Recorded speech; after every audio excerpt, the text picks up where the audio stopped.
For the repair of EDG Controller, the following procedures were necessary: replacement of various electronic components and general cleanup of the unit.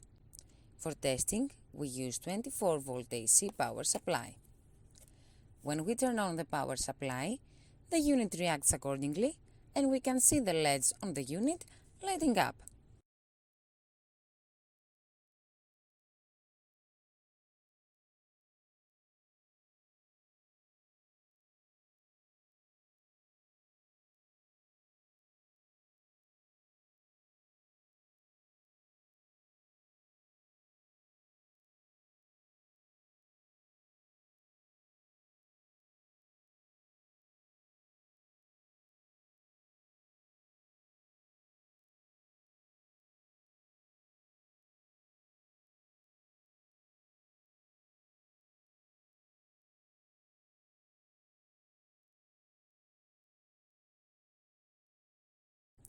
No further testing is possible due to lack of additional units.